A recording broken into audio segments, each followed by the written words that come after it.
Self-surgery is the act of performing a surgical procedure on oneself. I want to say this. This took me down a very interesting rabbit hole that led me to a place that I was not expecting to go, and I'm taking you there. This sounds like the start of an awesome podcast. It could be.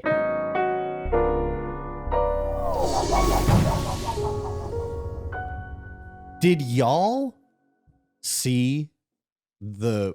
Well, all right, look, I'm going to say this in my best journalistic, non-biased way, and then get your opinions. Did everyone see the very interesting news that came out of Alberta? No. Oh, no, I don't think so. Tell me. Okay, well, Alberta... Science is fake. Basically... Guys, I feel bad for people who live in Alberta who don't feel that way. I really feel bad for a lot of people in Alberta. This is coming from the CBC. Alberta to remove most COVID-19 isolation testing requirements by mid-August. Albertans who test positive for COVID-19 will no longer be required to enter isolation starting in less than 3 weeks. Let me repeat that. Albertans who test positive for COVID will not have to self-isolate in less than 3 weeks. When this came out, I believe this was maybe last week, so now less than 2 weeks. And this was all coming out from the province's chief medical officer. Wait. I heard what you said, but I have to ask, did I really just hear what you said? Yes. If they test positive. I have a devil's advocate for this. Yeah, okay. That's unsurprising. Yeah. Maybe you take that devil's advocate, shove it up your ass for just a moment. I'm very curious to hear that. And let me get through the rest of this. But I'm just saying, you said what you said. I If said they what I test said. positive, Yeah. they don't have to isolate. If you get COVID, you can go about your business. You can go make out with a group of people. Now, while a recent rise in COVID-19 cases has caused some anxiety, increasing vaccination rates are limiting the threat of severe outcomes and strains on the healthcare system, Dr. Dina Hinshaw said during a news conference.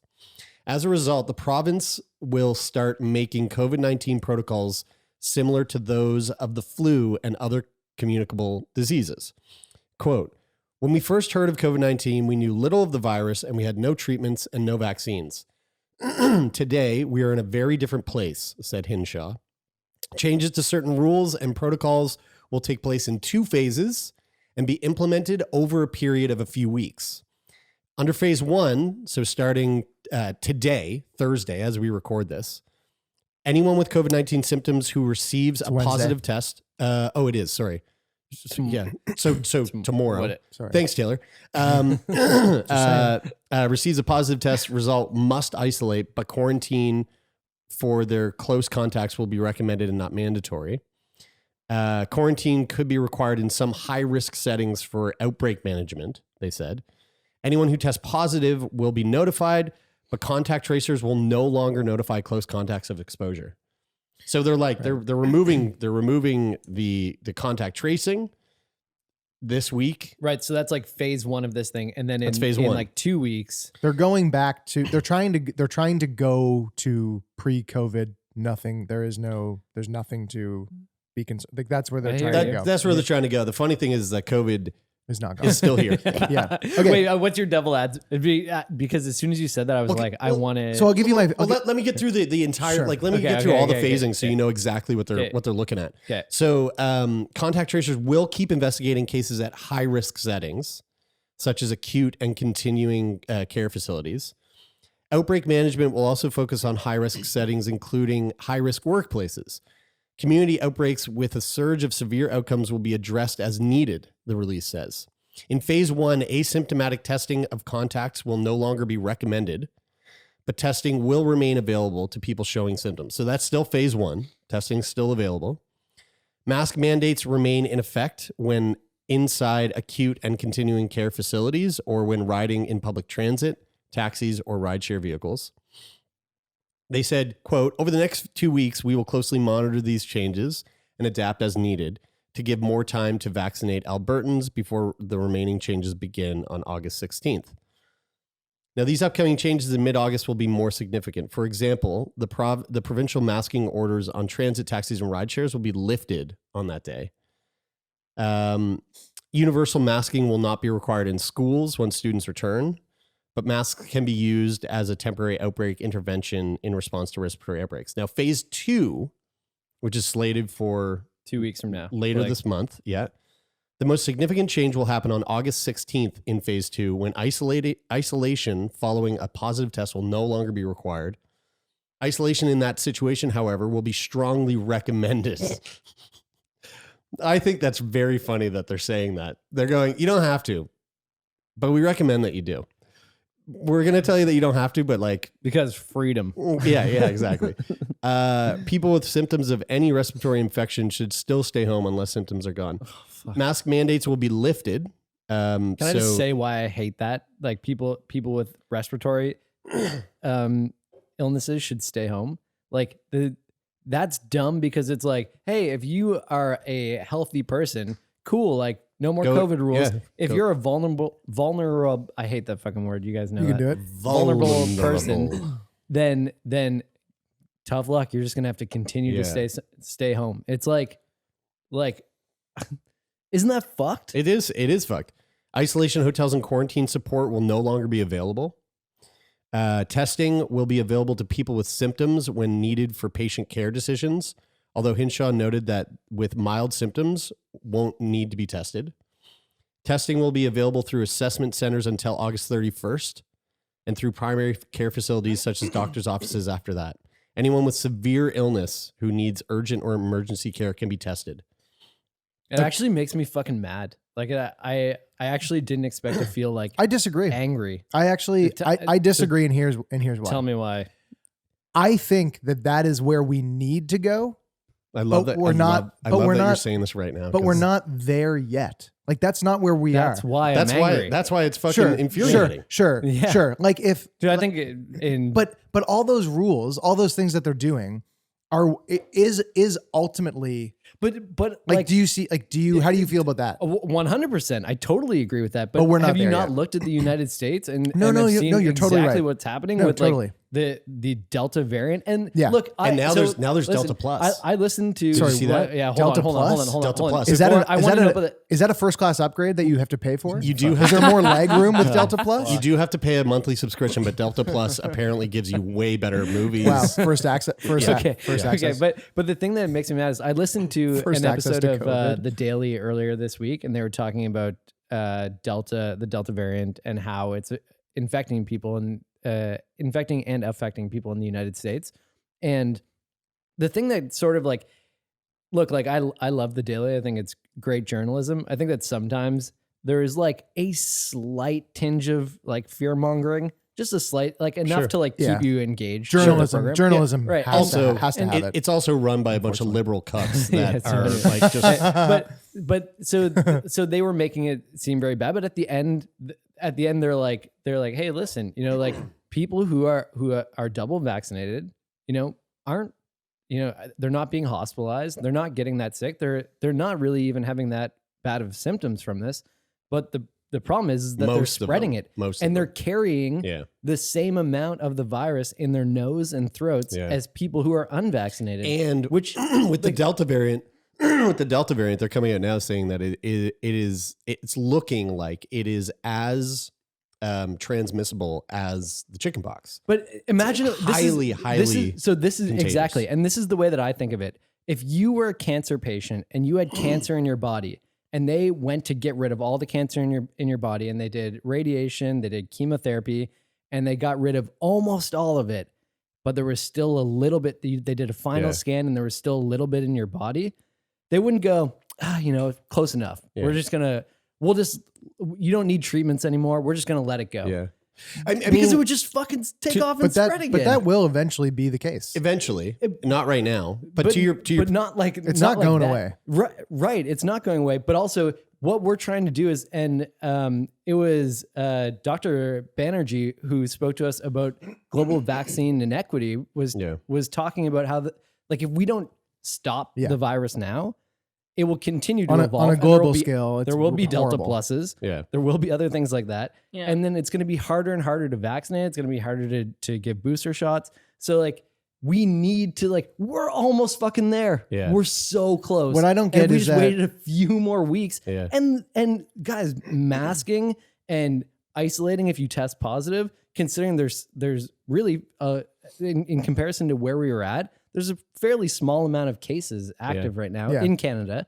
If we just behave ourselves for another few weeks, Alberta really is the Florida of Canada. Well, but it fucks up.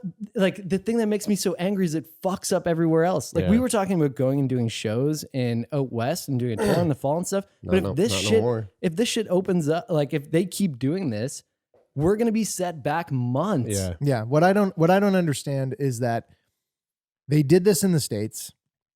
In certain places. And when they did that, I went, oh man, I really fucking hope that goes well. Yeah, me too. Because that will signal, especially in like super dense population centers like LA and New York where they lifted stuff and now they're back into it. But when they lifted that, I went, fuck man, I really hope that works, because if it does, that's going to be a massive signal to all of North America and a lot of the world that like, hey, you can do this and it will work and we can manage things. That isn't the case. Yeah. And that's what's crazy is that there's been experimentation going on.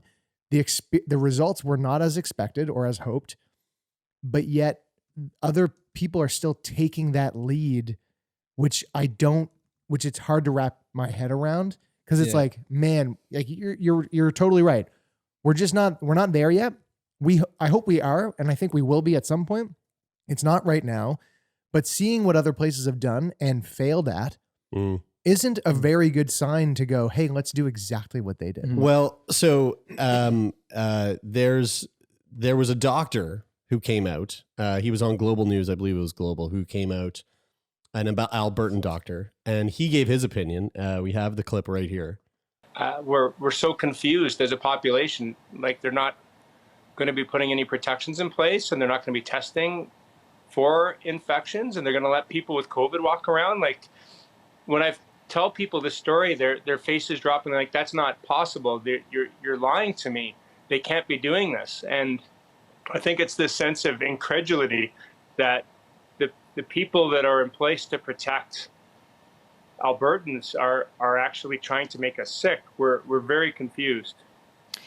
Doctor, the Premier is saying that the cases no longer equal high levels of hospitalizations, that the focus needs to be more on vaccines.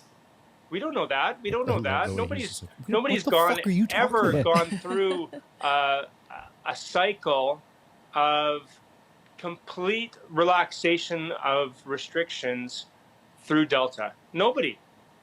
It's insane. It's this incredible experiment to see how many people we can get sick, have long-term disability, and possibly die. Like, who does this to their own public? Who does this? Like, what the hell? What the hell? What the hell, man? Yeah. Listen, so I'm glad we got to talk about this. I'm glad we got to see that in CTV, not Global. My bad. But it ain't CBC. You know what I mean? Like, the quality's just a little bit lower. You know what I'm saying? Yeah. CBC's a cut above. But I think now is a good time to let our listeners at home know that what's really fun about this recording right now, this Feel Good Friday recording, is that it's not just the four of us hanging out here. It's not just the three of us and Lo over here hanging out at the computer. We also have some of our patrons hanging out with us. Because we decided to live stream our Feel Good Friday episode this week, and I think we're gonna make this kind of a semi-regular thing. But as we were having this conversation about the whackness that's coming out of Alberta, the comments were popping off from our patrons in the live stream. What do you got there, Lo? Who's chiming in? Some really great comments. Here's one from Megs. She wrote, "It's almost like it's ableist about just like telling people, oh, stay inside if you're vulnerable or your lungs hurt." Mm-hmm. And then Roisin made another really good comment. She said, kind of along the lines of what you were saying, Tay.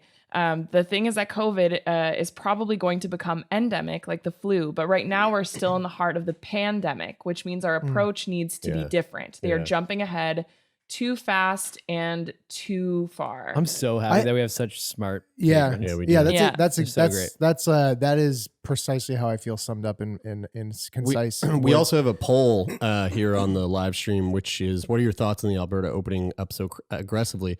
There were two options to choose from. They cray, and the other one was about damn time. And 100% of the votes were they cray. So I have a question for you guys. Couldn't disagree more. Like in the it's similar to the comment there, like when it does become endemic, because I'm curious to know how you feel, because I think us as a population will get to a point where we are at a place where those rules will be put into place at a time where it's way more appropriate. Yeah. In most places in Canada, but yet there will still be There's COVID, always going to be COVID. But I think that to make that decision so early on is a very poor decision, especially when we're looking at like Brian made a really good point in the fact that, that there's like, I have the stat right here. Actually, it's when it comes to the vaccinations that are being given out, the WHO Director General Tedros Adhanom.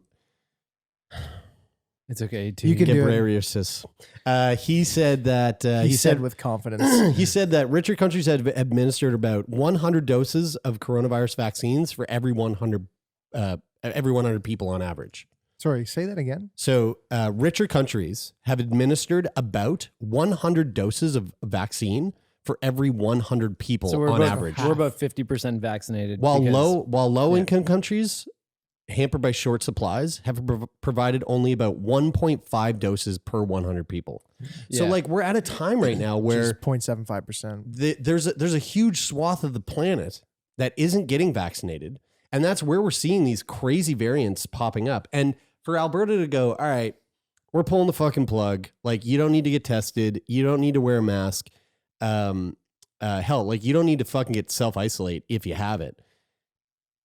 Who's the fuck? Like, this doctor just said, we don't know. We don't fucking know. What the fuck are they talking about? We don't know that there's not some variant that is being like brewed up right now in India that could travel over here and just decimate, a massive portion of the population, even those who are vaccinated. So like, yes, I totally get that the steps they are taking are really positive steps in the right direction. If we were at a time where it made fucking sense. Yeah, if it were but it doesn't make sense. It's so outside of like, but my question, it's so outside of everything else that Canada is doing. Like, and Alberta's always been like this. Look, I know we got a lot of listeners in Alberta, and we fucking love you guys. We can't paint them all with the same brush. But you live there, and it's partially your fault. But my question is, agreeing that is for sure the case right now, and I'm just posing this as like a, this is a question that there will probably never be a right answer to, and every government all over the planet, and every provincial government here in Canada or state government in the US or wherever the fuck, are going to have to ask this question at some point and go, when is that time truly right? Like, when will that be, and how will we know it? Like, can you say that again? Did you say that there's never a time? What did you say? Did you say like there's never a time to ask that? Jeremie's having Jeremie's having a stroke. You said something there of like it's never that, like there's never a time to, there's never we'll never know when to ask the actual, like we'll never know when to ask the question. We'll never know when it's the right time to start opening. We'll never know when it's the right time. Right. But it will be with that. It will be at some point, but how but how will it be? Will it ever be clear, or will it be something that just in hindsight we go, fuck, we took a gamble and then that was right? I think you're right in that we'll never know when it's the right time, but I think it's definitely not now. It's definitely easy to tell when it's for sure the fucking wrong time. To me, it's a matter of like, are you a selfless person or are you a selfish person? Because a lot of people look at this and go, well, it's only 1% of the people who are getting sick and dying.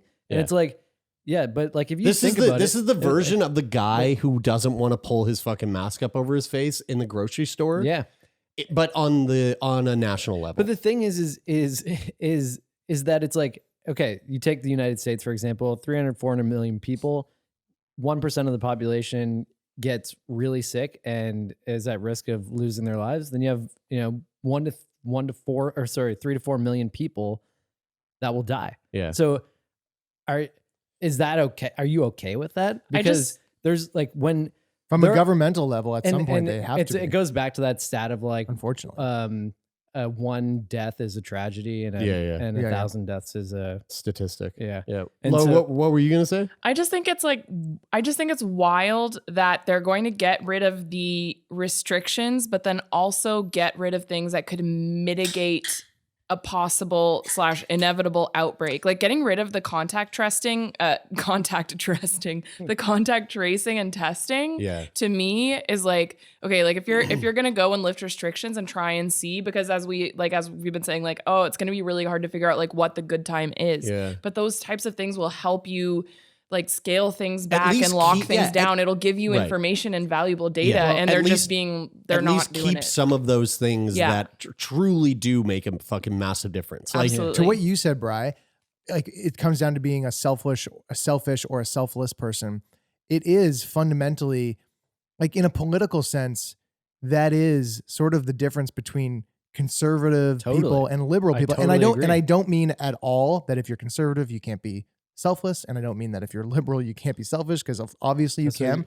But when unless you're a liberal cuck. Unless you're a liberal cuck. But if you zoom out, you look at the main political differences between conservatives and liberals, and you get liberals who are broadly more community and like taking a more community look at how we all exist together.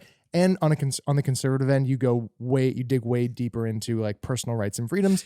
And then when you have like a place like people like us who live in Nova Scotia, which is way more liberal minded, and then you get a province like Alberta, which is much more conservative minded broadly, then that's what we need. What we need is, and you accidentally did this, but I think it was kind of brilliant. What you accidentally did was you said selfish.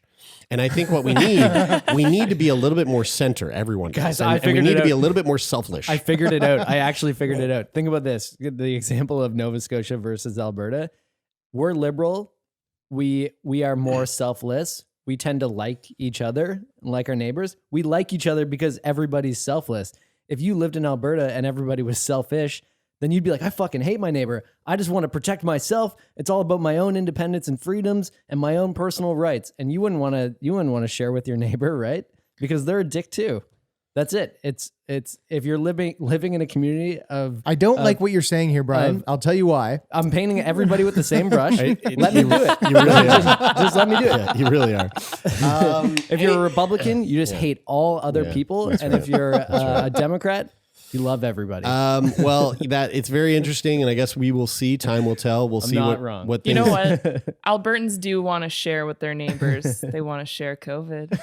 That's right. I want to share some of that vid. And we will find out how much COVID is shared in due time. We'll see how that fucking this goes. Is probably, speaking of talking about Alberta, this is probably a great time to plug our upcoming fall live shows in Calgary and Edmonton. Yeah. We'll be there. Yeah, we will not. I love that. Brian's like, fuck you, you're selfish, but come to our show, please. Yeah. So here's a really interesting genetic study that I found that I think you guys are going to find really interesting. So the title of this article, which I erased because I was like, I can't say this. It makes me sad. But what I wrote down was early risers and depression. All right. So this has to do with depression and waking up earlier.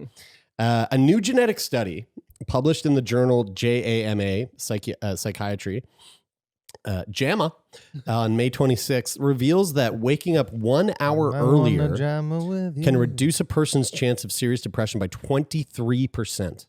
Yeah, that makes sense. Can you say that again?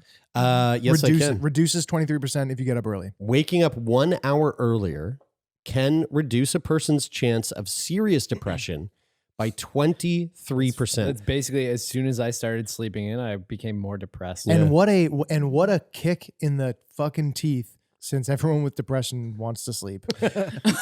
Yes, It's true, yeah. And they do go into that in this. Researchers at the University of Colorado Boulder, and hence the Broad Institute of MIT and Harvard, studied 840,000 people, almost 1 million people, and found some of the best evidence yet that chronotype influences depression risk. Now, chronotype is an individual's proclivity to sleep at a specific time. And this is genetic, which I did not know. They talk about it on your 23andMe test. Well, they used 23andMe and the National Data Bank to pull a lot of the stats for this, sweet. Which I removed from what I'm about to read. But anyway, good thing you brought that up because that's in there. During this pandemic period, many people changed their daily routine. Many started working from home and learning from home. Eventually, this led to many shifts to a later sleep schedule. So the above mentioned research findings could have important implications. For some time, this is really funny. The sentence is, for some time, scientists knew that there is a relationship between yada, yada, yada. But when I first read it, I was like, for some time, scientists. Like some that are studying time travel.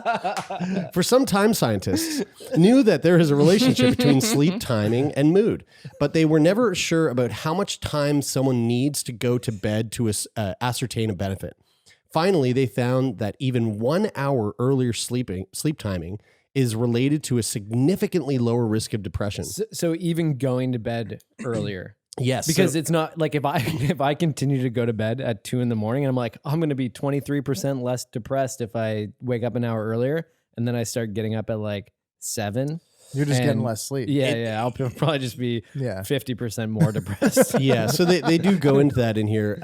Previous observational studies showed that night owls, so like myself, people who are going to bed later than the average, are likely to suffer from depression as twice as early risers, no matter how long they sleep. I feel so. It doesn't even matter how long you sleep. If you're going to bed later, you are more likely to suffer from depression. Mm-hmm. But because mood disorders themselves can disrupt sleep patterns, researchers have had a hard time deciphering what causes what. Scientists in this particular study, using novel statistical techniques, they tried to find an answer, and the novel techniques were taking the 23andMe data and then doing some weird thing that the reason I removed it is I was like, this is way over our heads. So they were thanks. But you guys remember the one time I tried to bring something up on the show and I was reading it going, I don't think any of us know what any of this is. I'm pretty sure I started checking my phone. Yeah. Scientists in this particular study, using a novel statistical techniques, they tried to find an answer to a very important question. And that question was, do people with genetic variants, which predispose them to be early risers, have a lower risk of depression? And the answer was a firm yes. So this is really fucking interesting. This is the number that really kind of shocked me. Each 1 hour earlier sleep is considered to be lowering the risk of major clinical depression by 23%. And that stacks. This is an ad for 23andMe. Yeah. This is an ad for Endy mattresses. According to the results, we can come to a conclusion that if someone who normally goes to bed at 1 a.m. goes to bed at 12 a.m. instead and sleeps an equivalent duration, they might cut their risk by 23%. Similarly, if they are going to bed instead of at midnight, if they go to bed at 11 p.m., they might cut it by about 40%. That's fucking crazy. See, I feel like at first I was like, I'm hopeful. Like maybe I could just start going to bed earlier, but now I just feel like I won't be able to, and now I'm just destined to be more depressed. But would you guys agree? I mean, now I know that when I stay up late, I'm very rarely staying up late because I'm being productive in any way. But when I get up earlier than I usually do, it's usually always to increase my productivity. And I mean, everyone's different, but I think there's a pretty direct correlation between feeling productive like the feeling of being productive, and it does. It's a very intense feeling and feeling satisfied of positivity, you know. And I actually find that I might actually be in like I'm not getting up at crazy early hours. Like I'm not a fucking David Goggins over here getting up at 4 a.m. But I do find that even when I wake up early, which early for me is like 7 or earlier, I feel like I'm then chasing an earlier rise because I feel so good about getting up earlier. See, for me, I will also go to bed earlier if I'm getting up earlier. I'm really I tend to be more creative. That camera just shut off. I tend to be more creative at between the hours of like 9 and midnight. And so I oftentimes will do a lot of creative stuff then, like if I'm drawing or illustrating or playing around in Blender or doing some After Effects stuff or editing some videos. Yeah. Like I love that time to do that type of work. But then I need decompression time after that. Like I can't just like switch off from that. Yeah. And so if I stop at midnight, I still need like an hour to like just watch a YouTube video or like put on some TV or do something. And so I really love, like I live for that time after like 10 o'clock at night. But then I can't wake up early because I lose that time. So it's unclear from the study whether those that already are early risers may benefit from getting up even earlier, except for those within the intermediate range or evening range. Shifting to an earlier bedtime would likely be helpful. So okay, then they're asking, well, why? Like, what could explain this effect? Right? They don't know for sure. But some research suggests that getting greater light exposure during the day, which early risers tend to urge, leads to a cascade of hormonal impacts which will influence mood. And reading that, I found it made me think about the times that I've gotten up like earlier than I typically would have. I get up pretty much every morning at 8 a.m. But if you and I are going to go for a morning paddle, I have to get up a little bit earlier, and I'm definitely out the door way fucking earlier than I would be, even if I got up at 8. If I got up at 8, maybe I'll lay in bed till like 8:30, maybe even 9 o'clock some mornings. Mm-hmm. And then it's like make my coffee. I still don't go outside. Maybe I don't get outside until like fucking noon or 1. You know, like I'm inside. I'm like, oh, I'll do work at the fucking, at the island. Having a dog changes that. So that's what I was thinking about. I'm getting up every fucking morning with Donut at pretty much every morning at 7 a.m. or 8 a.m. and going straight outside. And it's awesome. It's not only awesome. Does it feel awesome, but after reading this, I'm starting to realize like it's not just the feeling, like the how do I say this? It's not just the feeling like the feeling of like a I don't know, like the surface level of a feeling, like an emotion, but they're really. It's deep. At the base of it, it's deeper than that. Like it is an internal shift. I feel like hormonal shift. If I get up and go for a bike ride and I'm done that ride, your day's the best. Before I would have gotten up and like had my coffee and all that shit. Yeah, I feel like I could fucking run Tesla.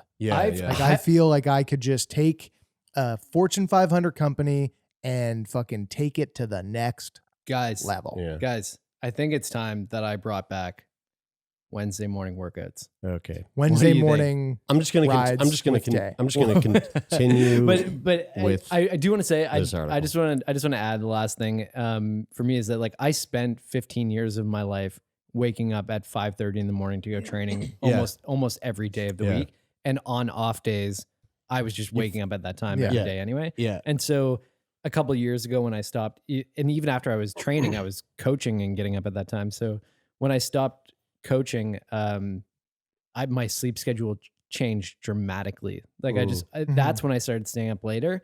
And I think I really started to appreciate the nighttime because I had rarely experienced it before.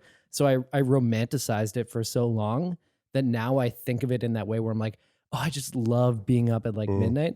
And I think I could switch that and sort of say like, I'm glad I appreciated that time at night being awake, but I should be getting up early, exercising and going to bed much earlier, because I know for a fact that when I get up in the morning and exercise, when I finish, I have the best day ever. It's like insane. It's always the best day. It's crazy. Yeah. So I should stress here, and they go on to stress that an outsized randomized clinical test is important to work out definitively whether getting to bed early can reduce depression.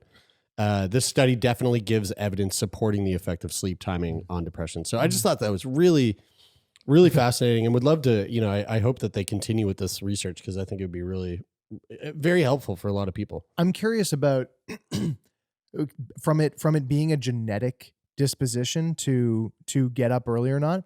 Like the exact opposite of you, Bri. Like in hockey, we never had to fucking get up early ever. And I was always watching you when we were growing up, being like, how the fuck do you get up sleep till like 3 p.m. I used to sleep in like crazy and go to bed like between 17 and 20. I went to bed at 2 a.m. every day. And then I don't know how around maybe like 25, 26, 27 maybe, I just started wanting to be up early, and it became easier. It's not easy. It's still not easy to get up early, but it became way easier. And I felt like I had much more drive to get up early. And I don't know. And so for me, I'm going, wait, am I genetic? I don't know which way I'm genetically disposed to go either way. And what direction did I change from? It's like nature versus nurture in that sense. Totally. And that's a cure. That's something I'm curious about for myself. 23andMe. Yeah. You use our discount code, SickBoy10. Don't use it because it doesn't exist. Sorry. That's not real. Lo, what are the patrons saying about their sleep patterns? Anything interesting coming up in the comments there? Brian's getting chirped for putting his feet on the table by Justin, our past guest, who is a patron, and you could check out his episode on hemochromatosis. This is a feet on the table for safe space. Yeah, and also for all the people with foot fetishes that are watching on YouTube, I see you. And Justin has that. So it's like, you're welcome. Hello. But yeah, people are reacting with dismay. Mel is saying that she's a bad sleeper. Mel and Stina are both like, I wake up at like 5, 6 a.m. I'm supposed to get up at 4. What is this? Yeah, right. I really do. I really feel, because Kyla, my partner, is really, really bad at sleeping, and she wakes up really easily. And if she wakes up early in the morning, she can't get back to sleep even though she wants to. And I'm on the opposite end of things, and I know you are too, and I think you are as well, Jer. Oh man, I could sleep. You could sleep anywhere. I could sleep. He's asleep right now. I'm falling asleep talking about your guys' sleep routines. His eyes are open, but he's no longer with us. Like I feel really bad for people who can't sleep. Sucks. But if you listen to Matthew Walker, he's been on Joe Rogan. He's been on Joe Rogan. Yeah, he was on Rogan. He's been on a number of podcasts.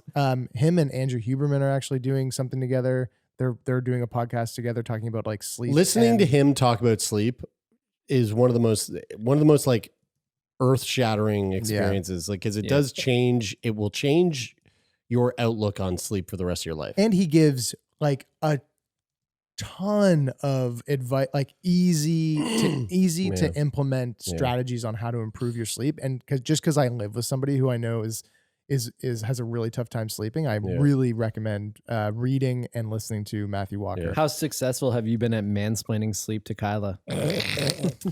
I mean, I'm still chipping away at it. Away. I mean, there's a couple of mansplain concepts that are a little over her head. Have you shared any of your tips or techniques? So here, let me explain this to you. Hey, Kyla, have you tried laying down? Have you tried clearing your mind? Have you tried counting sheep? Have you tried to just close your eyes a bit? So this past like 2 days, I was in Montreal, and I gotta say, getting on a plane and flying to Montreal was a very bizarre experience. I wouldn't say I liked it. I didn't feel comfortable. I wasn't freaked out or scared or anything, but I was kind of like, did you find yourself like, feel good? Did you find yourself like it's in the air, sitting there on the plane, like looking around and going, how many of you are from Alberta? Yeah. after I got home. I read that shit today, and I went, Alberta. "Fuck me." Probably a bunch of stupid Albertans on that flight I took this morning. Anyway, it's a joke. I was in Montreal. We love you individually. We hate you broadly. And the reason I was the reason I was there was because I was shooting a 6-part. I was a part of a 6-part miniseries about sexuality in Canada. And it was a very fun shoot. Had a really great time. Met lots of lovely people. Thank you. Big shout out to Noble Television out of Montreal for all the hard work that they're doing on this show. I think it's going to be really great. And it's going to be on CBC. So just throwing that out there. It's a CBC Gem show. It should be coming out in March. But I was there, and most of my time in Montreal I spent in my hotel room. I didn't really go out and explore or anything. I was only there for like really a full day. And so I was sitting in my hotel room doing a lot of prep for this interview that I was doing. And I ordered some food. Uber Eats shows up, bring it up to the hotel room. And I sit down and I crack open, it was like a poke bowl. Poke, man, they got lots of poke in fucking Montreal. They love it. So it's really good poke. And I'm eating this like, raw fish that's just covered in like, in this Chipotle lime. mayo? No, it was this lime wasabi sauce. And I ordered an extra lime wasabi sauce. And it's a very runny, greenish liquid that is just covering my food. Now, as I'm doing this, I bring up YouTube. And I'm like, I'll just watch a couple videos while I kill some time here. And the first thing that pops up on my feed is a new Sick Boy video. It's not a Feel Good Friday episode. It's some of the content that we've been putting out outside of these Feel Good Friday episodes on YouTube. Which have been really fun. And a lot of these videos that we're putting out are like commenting on TikTok videos. And so this one pops up and I'm like, hey, I didn't make this video. Guys, this is my favorite thing. I'm not a part of this. Brian when Daddy's away, the boys will play. Yeah, Brian and Taylor must have made something while I was away. And so it populated immediately. It's probably been on YouTube for 3 minutes total. And I'm like, I'll watch this. And I click on it. I don't know what the fucking title was. I don't even think I read it. I think I just saw WTF, which is basically on every fucking graphic that we put on YouTube anyway. So I'll tell you the title too. WTF? The title was "We React to the Gnarliest Medical TikToks." Oh my God. That's funny. I put this thing on, and there's 2 TikToks that you guys show. One is a really nasty video of a guy getting his feet. I wish I prepped it so that we could give Justin some fucking jerk off material here. It was a guy getting his feet sorry, Justin. literally like an inch of fucking like fungus shaved off his face. And when I say shaved, I mean like with a fucking mandolin, like just peeled off like a fucking cheese grater. It was nasty. And I was like, whatever, I can watch that. That's not that bad. Then the next video. Dude, I found a gem. You did find a gem. And here's the thing. We have this thing where we love to watch really fucked up medical videos. We do it on our live streams when we do live shows. Thank you. Your mom says we kind of like force people to watch this shit with us. And there's a lot of those videos that, it's not that bad, or images that I find really hard to like. I can't look at eye stuff. not that good. The teeth stuff is hard. Like our last live stream with the patrons, like there was I brought some really fucking crazy photos to the fold. And I think that what we're doing is we're ultimately humanizing the medical experience. We are, yes. Now, here's one. That's a reach. Here's one series of videos that not only do I not have a hard time watching, I actually go out of my way to watch. I love pimple popping. I love seeing things being either pulled or squeezed or like forced out of skin. No. I fucking love it. No. And this is one of the videos that you guys played. Oh, fuck. But the funny thing was you played it while I was like slurping down this wasabi sauce that looks like fucking pus. And here's the video right here. Here's the TikTok that you guys talked about in the video. If you want to go check it out, go watch the full video on YouTube. Fuck. But if you're watching right now, you can see a little clip from that video. Okay, here we go with the cyst. You ready? Come in. It's going to fly out. Stand back, everybody. Oh, dude, he poked so deep. No. Oh, yeah, baby. Dude, look how it flies out. Oh, dude, it makes me grind my teeth again. It's so painful though, too. It's that looks so very painful. Like I Depending on where it is. I had an abscess in my shoulder That's a an few ouchie. years back, and that's That's an ouchie spot. Fucking insane. They almost thought it wasn't one because they poked it, or they did he did an initial incision, and only blood came out, and he was like, I could tell he had his full weight on my back as a person. And then he was like, oh shit, this might not be an abscess like we thought. And then they cut deeper and he was like, oh. And it was like, he came. Now, he started coming? We both exploded. Do you have video? Do you have video of this? I have pictures of the aftermath. I have a couple pictures. And then, one of my friends helped me afterwards drain the leftover pus. Do you have video of that? My God. No. What the fuck, Lauren? But my friend Becky is a true fucking friend. And that's the day I found it out. Do you have your phone on you? No. I text. Fuck. I was gonna say text Dennis and get him to send the video or not video, but the photos of his dog Finn. Oh Do you remember when she had that? No, here's the thing. I don't like it on animals. And I don't like that. They took her into the vet and it exploded in the vet's office, and he sent me photos of the room. Yeah. So hold on. So disgusting. you find that satisfying? I love it. Okay. Now, Patrons, wait, patrons in though. the comments. I don't like it when I'm eating wasabi. Can we do a poll? We do have a poll, and actually the poll is up. So I'm going to get to the poll after because there's something else that I wanted to introduce before we do the poll. But I'm sure the comments are blowing the fuck up right now. Let me move on to the second thing, and then we'll get into what our patrons are saying. Are you guys familiar with what botflies are? Yes. Okay, so a botfly, if you don't know, I've seen them in cats. is also known as a warble fly. I hate them. Or a heel fly. I hate them. Cats, not botflies. And Cats, Brian, I'm fucking out. So from what I've gathered, and I was doing some reading today, what botflies do is they will fly around and they'll basically, like in the midair, they will rugby tackle a mosquito. They'll grab the mosquito and they will just spray a bunch of cum all over the mosquito. Oh, dude, exactly like Loki with Rupert. That's right. The exact same Taylor's dog thing. with my dog. Yeah. And so this botfly covers the mosquito in eggs, essentially. Mosquito lands on you, and the eggs fall off the belly of the mosquito, and then the heat from your skin activates the larvae, and larva, just larva. I think it's just larva. Larvae. Yeah.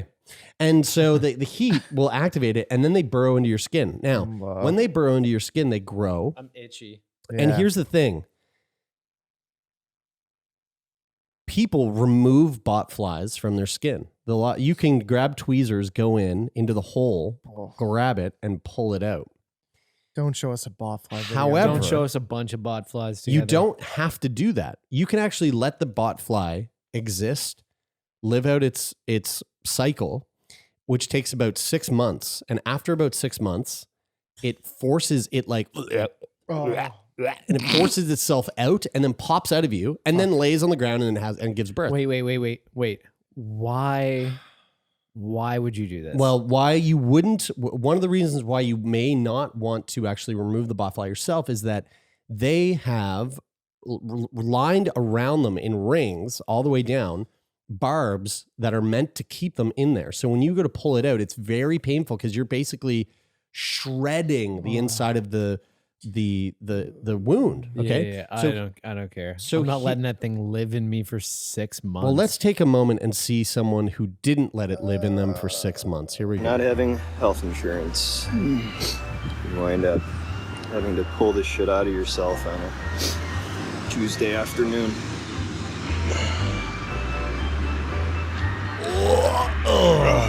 Now this isn't it. There's more. Look how big that fucking thing is. Whoa, look at that. Oh my God. Hi, to get all three of them out of my leg. Now you can see the size of those fucks. They are the size of, I believe that's a quarter. I don't know for sure. Is that a quarter? I think it might be a dime, maybe. Mel, I know that you're in the chat there and you're American. If you can let us know if that's a quarter, that would be great. But those things are not small. Now you see those little black like dots around it? I think those are the barbs. So you can see it's not like an insignificant amount of these fucking nasty ass barbs. Dude.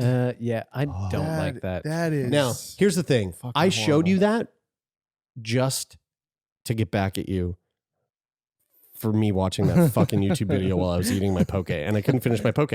Yeah, that's really, man. That makes my wiener, the tip of my wiener, kind of feel a little strange. Which then makes my belly button feel weird. Would you rather have a bot fly in you, or would you rather have one of those cysts that you have to squeeze? So funny you asked that, because the poll that I put on here is what would you rather have removed from your body? Bot fly larvae, 1 pound of cyst juice, or all of your fingers but one. Now in context, it doesn't really make as much sense, but Lauren gave me that one, and I do still think it's funny. I had no idea what it was for. Jeremie just like asked me across the room, "Hey Lauren, I'm coming up with the quiz responses. What the prompt is, what would you rather have removed from your body?" And I was like, all your fingers but one, and then everything else is so like different. So do you want to hear the results? I would say all of my fingers except one, because dead serious, because when I was 12 years old, I got my first paper route, and it was my first time. It was my first time signing a contract, and so my parents like sat down with me, and they were like, "Make sure you read all the way through." So we read it all together, and there was this part that was like injured on the job, and it was like the amount of money you would get paid out for different harm that was done to your body. Oh wow! And it was loss of finger, $80,000, and I literally was signing the paper, and I was like, looking at my pinky finger, and I was like, I could lose this. $80,000. That'd set you up pretty good. Shit. Yo, so okay, I was about to say what the poll was. We had for a moment, we had 100% vote one of those three things. What do you think it was? Bot fly larvae. 100% of people said bot fly larvae. Really? In you telling that story about the finger, someone changed their vote to 1 pound of cyst juice. Stina was like, I'm fucking out. You know what they call that? An influencer. That's it. That's it. Brian, you're an influencer. So baby. speaking of gnarly Gnar, I have oh no, I didn't fucking prep the image. Oh, son of a bitch. Well, it's okay, because Brian will insert it here so you can see it on the YouTube video. The image that you're looking at right now is Leonid Rogozov, a 27-year-old Soviet doctor performing surgery on himself to remove an infected appendix during a 1961 expedition to the Antarctic. I heard about this. He was the only doctor on the team. So this photo, Lo put it in Slack, and I looked at it. And the photo, I mean, if you're listening, the photo is really wild. It's a black and white photo of a doctor laying on like a gurney, and he's propped up the way that you would be propped up if you were in a hospital bed, like trying to watch it while you say it. Yeah, perfect. So basically, you're propped up like the same way that we sit in these chairs, and he's looking at his own stomach, and he's got like sutures and fucking tools going into his very blood-soaked stomach. I'll reenact the people who were standing by. This is it. Yeah, this is perfect. Wow, you guys are really good actors. Yeah. It hurts. Yeah, that's it. Nice. I like this. So basically, the guy was in the Antarctic. He was the only doctor on this team. Realized that he had appendicitis and was like, I got to get rid of this or else I'm going to die of sepsis. And performed surgery on himself because he was the only one that could do it. So that made me curious about this whole notion of self-surgery. And this, I thought I heard that. Is he the only guy who's done the appendix thing? I thought I heard of that a couple times. There's actually quite a few people that have gone down this road. There's probably a community on Reddit of self-surgery, and self-surgery is going to be this week's. It's a kink. This week's segment of what the hell? No, do it again. That was it. So self-surgery is the act of performing a surgical procedure on oneself. I want to say this.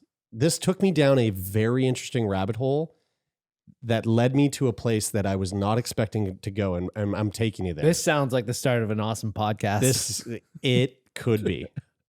Let's go. It can be an act taken in extreme circumstances out of necessity, an attempt to avoid embarrassment, legal action, or financial costs, or a rare manifestation of psychological disorder. Now, that is very scary and fucked up. We're not going to go down that road. But there are a number of different types of self-surgeries that have taken place. The genitals, for one. This one's very interesting. That must be the embarrassment. No, not quite. These surgeries are generally the least life-threatening.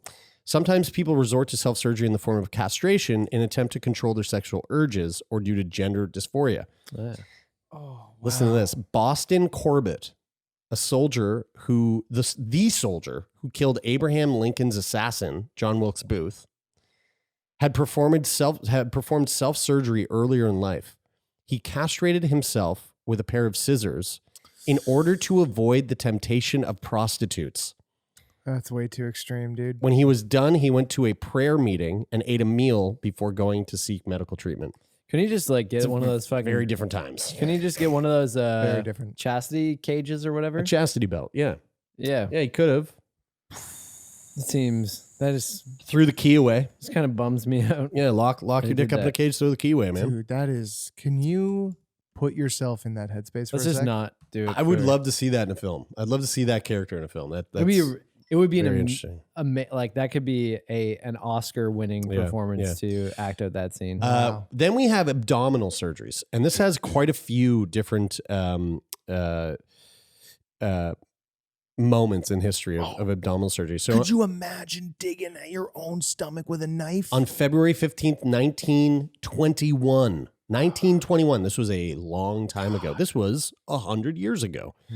Evan O'Neill Kane carried out his own appendectomy in an attempt to prove the efficacy of local anesthesia for such operations. So this guy was going, I believe in this so much. That's baller. I'm going to fucking poke myself with a needle, stick some juice in me, and then show all you fucks that don't believe me that I can pull out my own appendix because I won't feel it. See, even if that person did that, I wouldn't believe them because I'd just be like, this is some David Blaine fucking magic trick shit. Because along with, because it's not just the thing that, if you're somebody who doesn't get grossed out and you're a surgeon, like you're a surgeon, you're somebody who's like used to that. Yeah. Still, you have to psychologically deal with the fact that it's your fucking stomach that is open. Yeah. Yeah. And also you don't have the best like visual angle to like your line of sight looking down. So sometimes they use mirrors. Yeah. Right. They must. Which then you're doing that whole weird thing where you're backwards, right? Like, whoops, snip the wrong one. So this guy, Evan Kane, not only did he do that, fast forward to 1932, he performed an even more risky self-operation on repairing a hernia at the age of 70.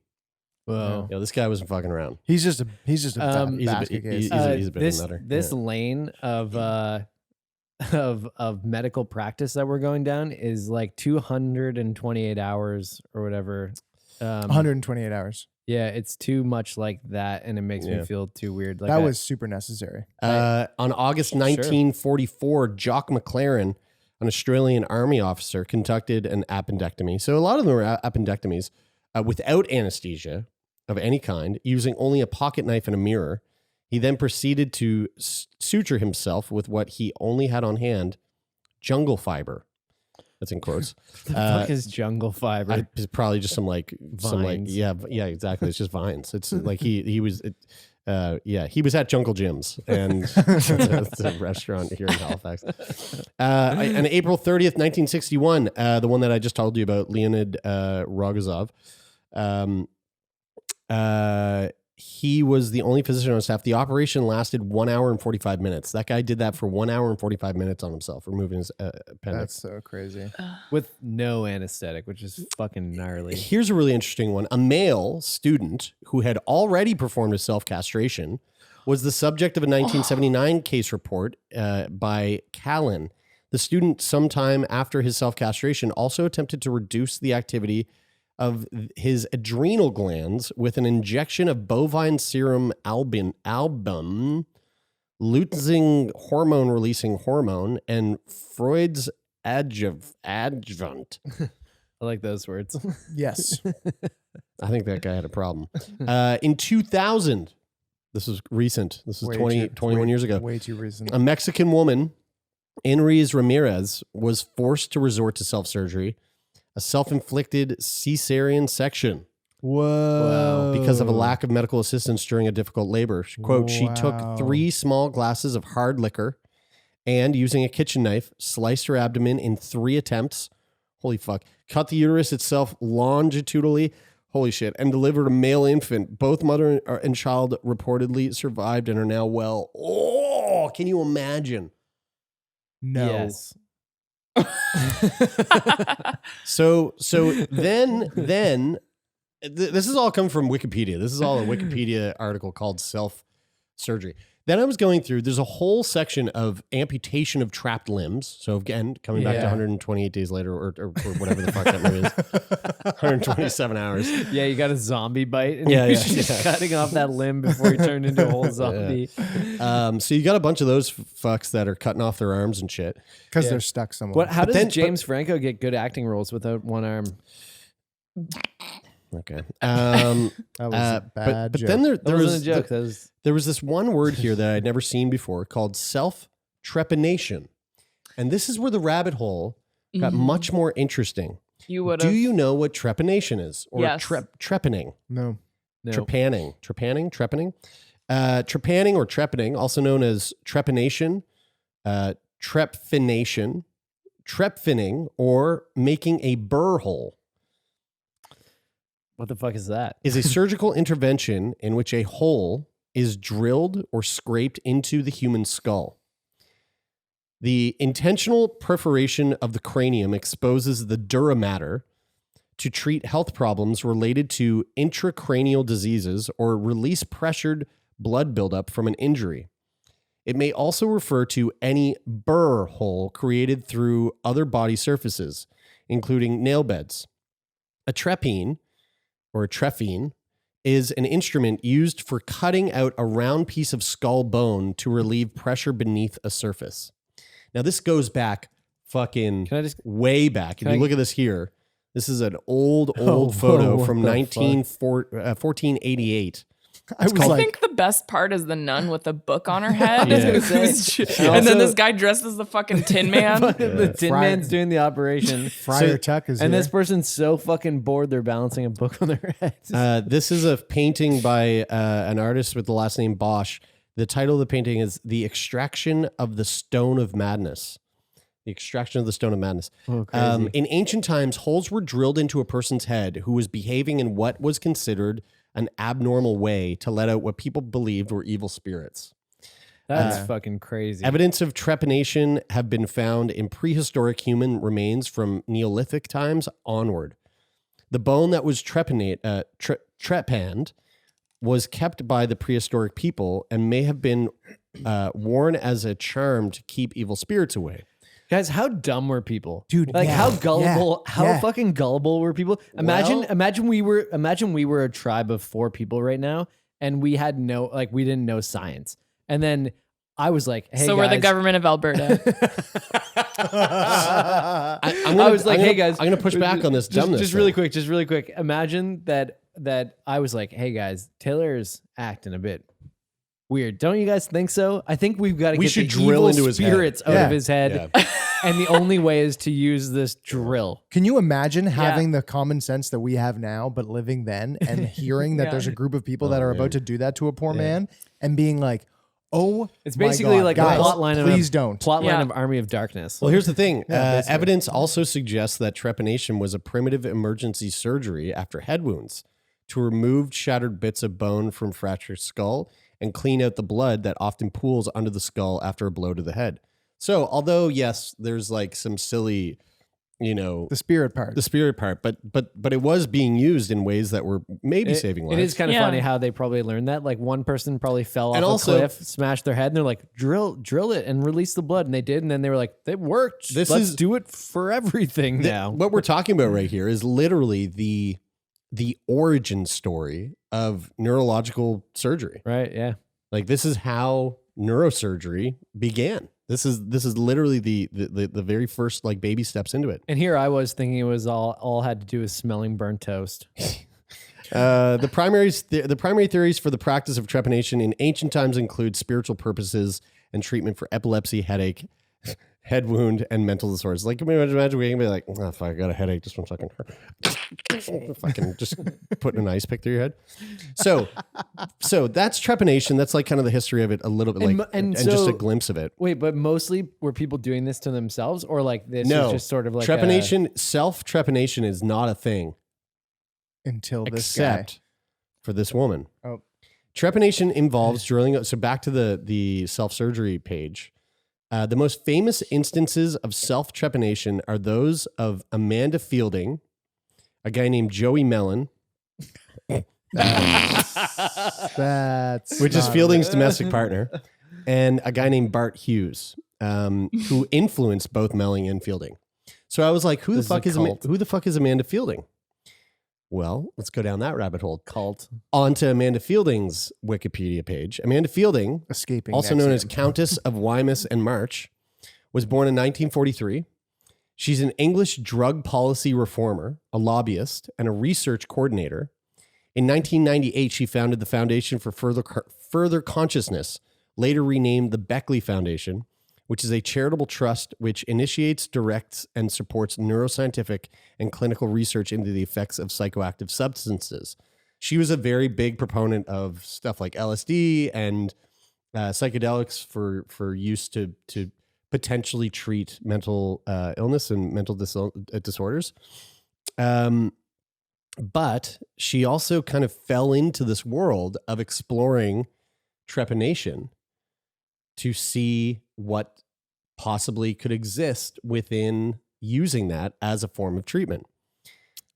So she made a boo-boo.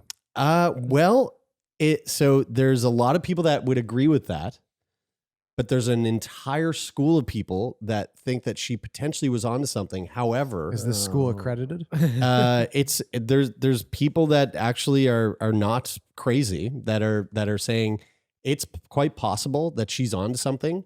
But in order for us to look into this, not ethical. It's fully fucking impossible. It's not ethical, and it's not possible for us to do this, which is why she fucking did it to herself. Here's a video of her. Local recording stopped. All right. Take it from the top, you guys? Yeah, all the way from the top. So Amanda Fielding, she was doing self-trepanation. She did it with a dental drill. And she also made a film of the entire process that was called Heartbeat in the Brain.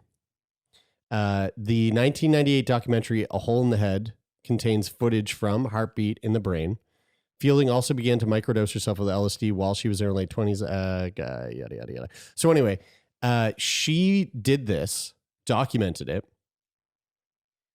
Hamilton Morris, who is the host of Hamilton's Pharmacopoeia, which is an incredible show all about psychedelics and drugs in general, he got his hands on the footage of the self-trepanation. Oh, and he remixed it to a techno beat. Well, he didn't, but there is music here, and I don't know if this will fly on YouTube, so we might lose the audio for this on YouTube. But here's a clip from Hamilton's Pharmacopoeia of him watching the footage of Miss Fielding cutting a hole in her head. I decided to make the hole in the median line, just above the hairline. Nice and fluid. Now he's watching this with someone in a theater. This is the bath cap I wore to keep my hair out of the way. The dark glasses I wore to keep the blood from trickling into my eyes. She's wearing glasses to keep blood out of her eyes. She trimmed her hair on her bangs, and now she has a dental drill. And she's fucking busting a hole. This might be the craziest thing I've ever seen. I stop drilling every now and then. I think now, very important to listen to what she says when she's done about how she felt after it was finished. The brain is soft like a pudding. That sounds good to me. Fast forwarding. Did you say the brain is soft like a pudding? No more resistance. Like the tide coming in. It was a feeling of elation and relaxation. Later in the evening, I noticed a silence in my head. Having cleaned up and had a bath, we went out and had a steak for supper to make up for the lost blood, and then went to a party we'd been asked to. All this took place in 1970. Now, 8 years later, I can say that the experience of it is as good, if not better. So there you go. It also sounds like a horror film. It does. I know, right? Yeah. Yeah. And you said that she was microdosing LSD. She was doing a lot of drugs. Yeah. I mean, she's a big proponent of psychedelics, and a lot of her. So again, like she's not a dumb woman. She's quite. That just goes to a place where I really can't. So here's the thing. I can't go there. I knew you were going to say this, and I love it because the thing that I find interesting about this is it's funny to me that you because I don't feel the same way. It's funny to me that you sit there and you go, "That's fucked." No, not like it. There's nothing valuable to this, and it's not like there's no truth to what she's saying, and I don't fucking believe it. But how the fuck do you know? You know, like think about ages and ages and ages ago when doctors like before magnets. How the fuck do they know? No, but this is not that. This is not that. Think about before we had germ theory, right? Tide goes in. Before we had germ theory, or like when doctors were like smoking in the fucking doctor's office, the thought of someone going, "This is bad. You shouldn't be doing this because this is going to cause cancer," they're going to go, "What the fuck are you talking about?" Like this is normal for us. So this is the only thing we don't know anything of what you're saying to be true, and so we're just not going to believe it. So let's just say, for the sake of argument, that she is actually onto something, and that drilling a small hole into your whatever dura mater actually does does produce some sort of like elation effect that clears your mind and has some sort of change in terms of the blood flow to your brain that has like a positive benefit.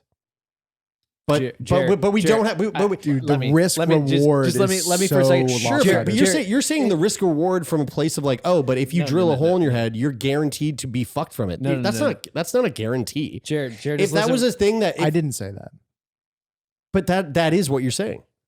No, I'm just saying it's fucked. Wait, let me for a second. No.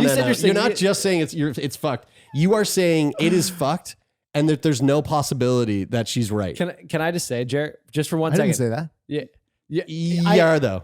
Okay, so Taylor, you're kind of like that's fucking crazy. That camera's off again. So yes, Taylor is kind of like that, but Jared, you're in principle, Jared, you're right. People shouldn't think that's what like I'm saying. that. Yeah. But also, to Tay's defense, dude, if I don't care what the fuck she said about how good that fucking feels, you know how many more safe things that you could try before getting to the point where you drill a fucking hole in your head that could.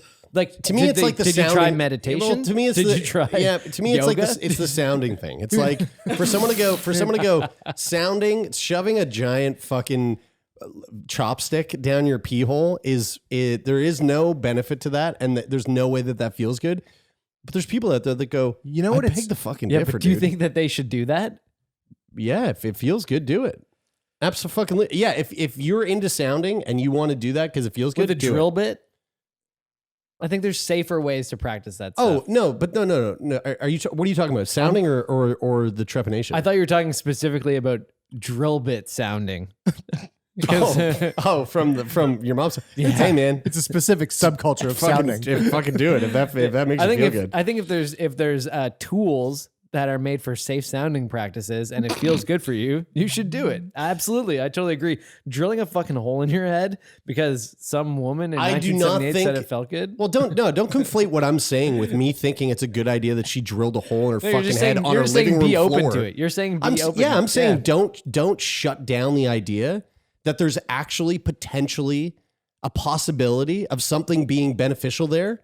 That she had the fucking gusto to go, I'm gonna explore this. But the point is to shut that down is to me is like, well, then you're just. Well, I don't think anybody's shutting it down because silly. Because we already know that there's potential benefits to doing. Like there's certainly situations where drilling into the skull to release pressure and built up blood. Like they were saying, they were talking about the medical practices of it. She's talking about it for a specific reason, which there is no scientific evidence to support that at this time. Because no one's gonna do it. Right. But there's also probably other safer, better practices to achieve the same outcomes than drilling into your brain specifically. Though in principle, yes, you should be open to ideas of things that could potentially be that's my only point. Totally that's agree. my only point. To sit here and go, fuck this bitch. Which is what Taylor said before. Because I showed you guys this video before this started, and Taylor went, "She's a bitch, fuck her. I hate her." And also anything that you did say that, and I was like, "Well, we're not going to fucking put that." And I'll cut this out. I'll cut this out because we don't want this. We don't want this out on the podcast for people to know that you think that, or that you think that female Olympic athletes are fucking weak. So, we'll keep all of that. Like, oh my god! I'll make a note right now. We're going to cut this out. We'll cut that out. Hey, this is the part where we get to where we're like, we'll definitely, absolutely have to cut that. Yeah. Welcome. But it's funny as Jer, but Jer, I just want to point out that before I said any of what you said, you just thought that because you mounted your own defense of what you think. I already knew what you were going to think. Dude, I fully already knew where you were going to take this. And you did. I don't think I went anywhere. Where'd you go? I think you. All right, then you tell me. I think you fabricated an experience in your own mind. Then how about you tell me what your thoughts are on that? My thoughts on her doing that are, wow. She drilled a fucking hole in her own goddamn head. Dude, I don't think about that very much past that. You think I do. That's my point. You don't think about it, anything else beyond that. And that's my point. That is my point. Are you disagree that is so fucking abstract that there are most people in the world don't think beyond, wow, that's fucked? No, I totally agree with that. I mean, dude, I just watched a woman drill a hole in her head after she cut her bangs. That's fucking crazy. That's insane. I love this because you guys are but I'm also going to sit not here. arguing because you're not disagreeing because you're not even talking about the same things. Fuck. It's so good. Oh my God. So now I saved this. I knew that this was going to go this direction. I hate that woman. I saved this. Fielding believed that trepanation could expand consciousness and reduce neuroses.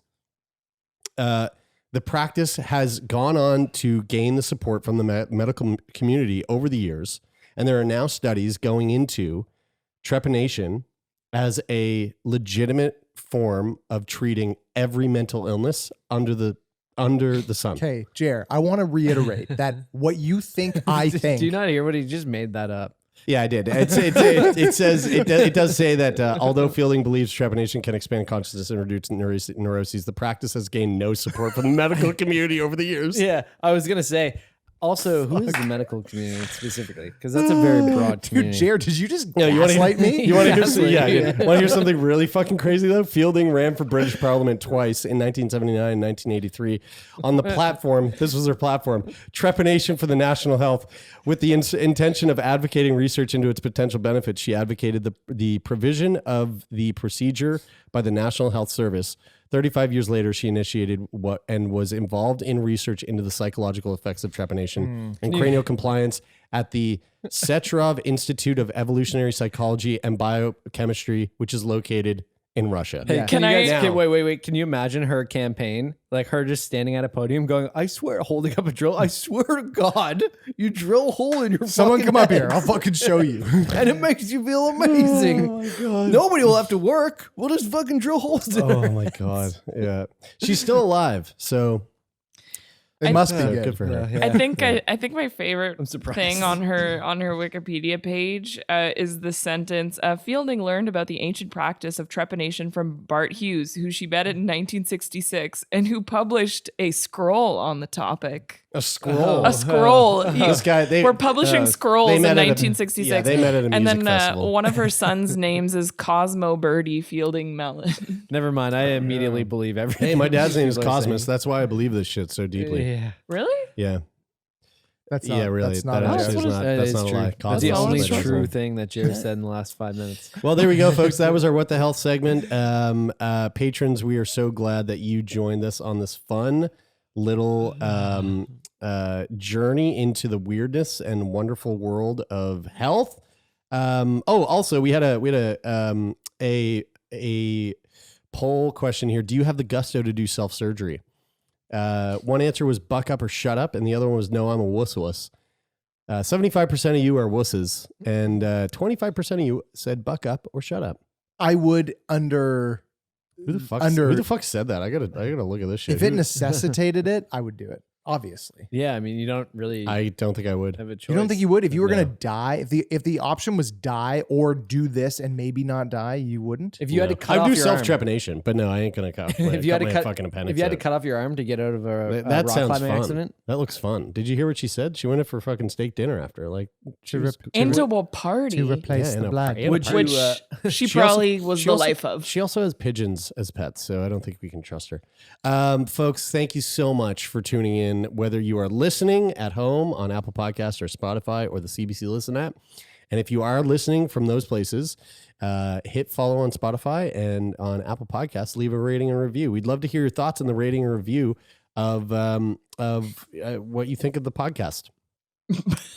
Great. And then, and if you're watching on YouTube, leave a comment below. Let us know what you think of self-trepanation and all the other crazy stuff that we talked about, like Alberta. And to our patrons there, thank you for joining us on this stream. This was very fun. Looking forward to doing this in the future.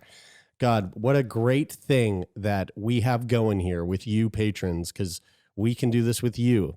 And hey, you know, it's fun. It's fun. We do this, and it's fun and you're here, and it's easy and accessible for anybody to really be here with us. It only happens if you're a patron. But anyway, so thank you. I gotta beat around the bush there. Yeah, and you could probably Google. No. Can't say that. Don't say that. There, but no, can't say that. Definitely, I'm not telling you. Don't. I'm saying that if you.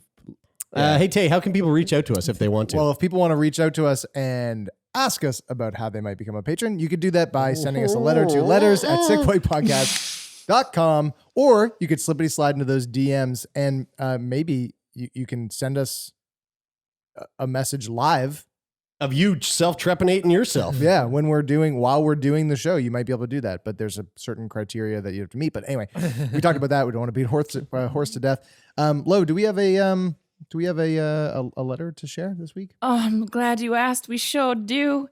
So this letter comes to us from our friend Sarah about a discussion we had on last week's Feel Good Friday episode. She wrote, "Hey guys, had to actually pull over and write this because I love you, sweet babies, and I hear you grasping at ideas without any actual information," which I think maybe could be the tagline of this podcast. Maybe. I was going to say that totally could be the tagline. That sums it up. Yeah, bro dog science, she wrote. It's usually Taylor and Jared mostly. Wow, I don't know about that. So she wrote... Did you not hear the trepanation thing there? Trepanation, the sounding of the head. Brian was talking about emotional support animals. Oh, shit. ESAs, yes. It's a total scam for the most part. There's no online registry for service dogs, so when we are shown a certificate or a card, we know that it is fake. I've had people come to my puppy class with an emotional support animal tag and proudly tell me that they take their dog to the mall now. People are trying to find loopholes to take their dogs more places, and they're putting real service dogs in danger. The issue isn't so much that it lessens the importance of service dogs or that it's taking advantage. Service dogs that perform actual trained tasks to aid the handler and can in some cases cost upwards of tens of thousands of dollars, are having their careers ended by run-ins with these fake ESAs, emotional support animals / service dogs. If you dive into this issue online, you will find a ton of videos of service dogs with fake vests they got off Amazon. Fuck Jeff Bezos, she wrote.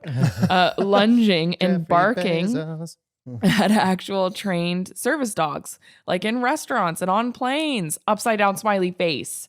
I've read there are countless stories of service dogs being attacked or having traumatic incidents that ended their careers because they could no longer confidently perform their jobs in the environments required. So you could be ruining the career of a dog who a person might have just spent tens of thousands of dollars on. Yes, there is a bigger issue with how not dog-friendly our area is in Halifax, but we've got this weird, vicious cycle going. Dogs aren't welcome everywhere, so the dogs get accustomed to life downtown, out in public, and busier areas. We see problem behaviors and reactivity, so really it would help if we could start raising dogs so they could come to many more places to have that be normal for them. Socialize, yeah. But we can't start letting dogs come everywhere because of the problematic behavior and reactivity issues. So it's a larger one and one that doesn't have an easy answer. Yeah, no one wants dogs coming everywhere. No one should come everywhere. Yeah, exactly. So she encourages everyone to take their puppies to puppy classes, work with professional trainers, and start socializing their dog with the world right off the bat. And when you start to notice issues, seek help right away. Hell yeah, baby. So the TLDR for your listeners is don't be like Brian. Whoa. Nice. Yeah, I like that. Whoa. Thank you. Hey, I just want to say Sarah's really cool. I think she's on Instagram at, I think it's Call of the Wild Canine Services. Yeah. And definitely check her out. She does I was going through her website the other day too, and I might butcher this a little bit, but part of what she does is take dogs on like wilderness treks. Because like and leaves them. Yeah. She's like, oh, you don't like your dog? Don't worry about it. I got you. I'll take him as far away from the civilization as possible and let them be on their own. It's actually really interesting because part of like, I guess there's like a lot of science to back the fact that like dogs can benefit immensely from spending time in nature. And a lot of dogs spend time in like suburban settings or urban settings, and they don't get a lot of time to be like out in the woods, and so it's really healthy for them. So it's also I also just read this. I think this was a blog on her website too, that dogs that wake up an hour earlier have 23% less depression. Yeah, right. Makes sense. Yeah. Sweet. Well, thanks so much to the people who make this show happen. Our patrons, we couldn't do this without you. Lauren Sankey, Taylor McGilvery, Jeremie Saunders, and myself hosting the show. Jeff Lonis, our manager, we love you very much. Rich O'Coin, thanks so much for the theme music. And to everybody else who helps with the show outside of these Feel Good Friday episodes, we love you. That is it for this week. I'm Brian. I hate people who drill holes in their head. I'm Taylor. I love everyone. I'm Lauren. Hi. And I'm Jeremie, and this is Signal.